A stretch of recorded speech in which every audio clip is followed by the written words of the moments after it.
So a fish just fell out of the sky and broke a Tesla's windshield. My name is Greg Ott, and we'll tell you all about what just happened, plus these other weird animal stories, like this 99th annual running of the ponies, a new study about why hens blush, and why Ohio's Supreme Court just ruled that boneless wings don't have to be boneless. But let's start things off with a flying fish. You said, It's a message from God. God's pescatarian instincts might be popping off again, because the message this couple in New Jersey is talking about, fish falling out of the sky and landing on their Tesla. the car started honking, went crazy honking, which we never heard. And I didn't know how to turn it off. I kind of went out and he was in the yard somewhere. He heard the crash and everything, but ignored it.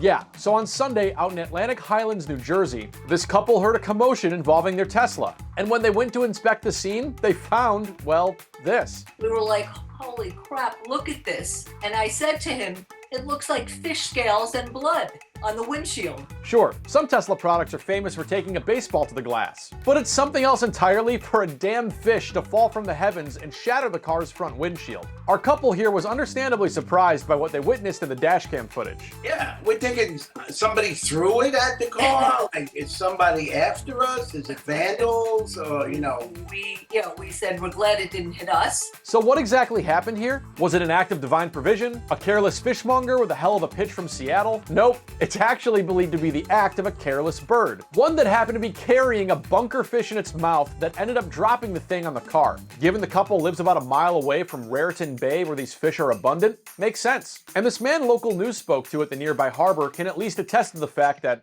well, birds put fish in their mouths. I've actually seen them flying around in their mouths. It's pretty common. Also strangely common, and by common I mean something that's happened like once before, is a falling fish causing a power outage. Last August, a police department in Sayreville, New Jersey, which is also not far from that bay, took to social media to mourn the victim of a senseless death. A hardworking family man and father of thousands of children, who's believed to have been a fish that was dropped by a bird onto a transformer. That's certainly one way to quickly grill a fresh catch, though as our couple here observes, this may not have been the dinner of some common flying ocean rat. The missed meal may have been something a bit more majestic. We also have an eagle's nest in our yard in the back, so we think it was probably the eagle. Our couple here is expecting to get their Tesla back from repair soon, and they've got an important message for any other clumsy birds out there that might be paying attention. I lowered my deductible, so if any birds are listening, please don't drop it here because I'm covered now.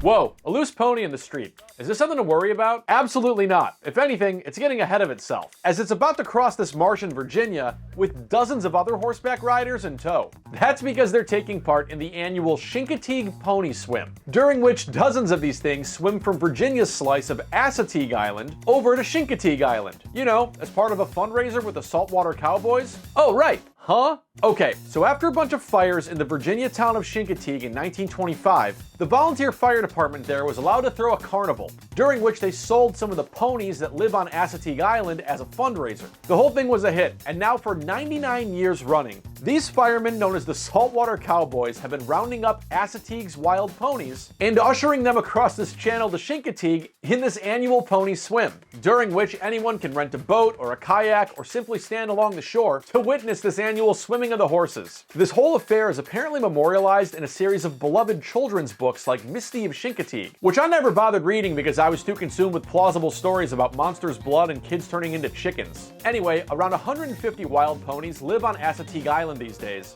and about 60 foals are born each year. And on Wednesday, to help cull the herd and raise some money, the ponies swam over to Chincoteague Island and got paraded around ahead of Thursday's auction. In 2021, the average pony sold for just over $5,500. Just a little bit more than that maxed out Apple Vision Pro that I'm sure you're still using these days, right? And for anyone who wanted to buy a pony this year, bidders were encouraged to wear a hat, told a pencil and paper are always useful, and reminded that the only acceptable forms of pony payment were Visa, MasterCard, and cash, rejecting personal checks altogether, just like Target stores started doing on the 15th, as we told you about earlier this month here in your Daily News Refresh. Please subscribe. Following Thursday's auction, surplus ponies were rounded up on Friday for their return swim back to Chincoteague, where they'll reside for another year before once again being rounded up, swam, and sold in 2025, the year that'll mark the 100th annual one of these pony swims.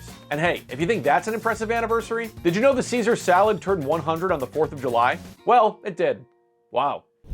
Finally, do you think this hen is aroused? How about now? How about now? No, I'm not showing you all this just to get your cock all excited, but because there's new research out of France that just concluded that hens blush when feeling certain emotions. I'll give you a moment to take that all in. In this newly published study out of the journal Not Your Wedding Date +1, facial blushing and feather fluffing are indicators of emotions in domestic fowl, a bunch of researchers say they spent 4 weeks on a French farm observing 17 hens of 2 different breeds. These barnyard voyeurs filmed routine hen behaviors and their reactions to different stimuli in contrasting simulations of emotional valence and arousal levels, and found that hens blushing for a few seconds indicated a reaction to excitement or fear. In positive situations, like waiting to eat mealworms, and in negative situations, like in moments of being afraid of being captured. One of the researchers noted that while chicken emotions are not directly comparable to those of people, both humans and hens blush within seconds of experiencing strong emotions. We can't see under this guy's mask, but if he's embarrassed over this little piece of stock footage, I wager this chicken is flush. The researchers say this study could open up a promising way to explore the emotional lives of birds,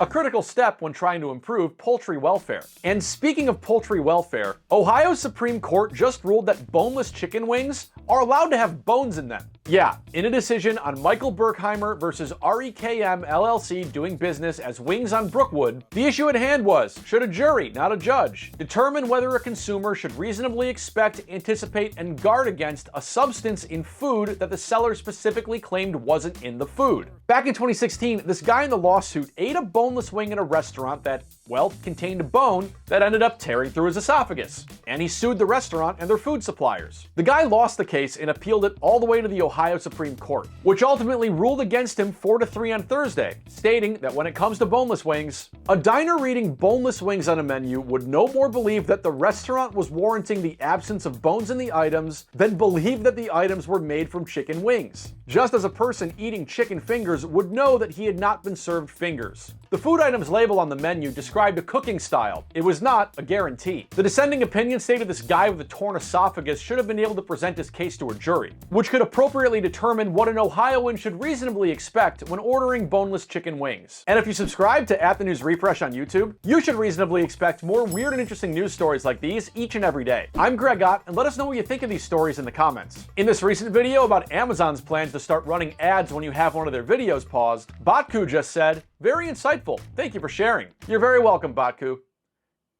Bye.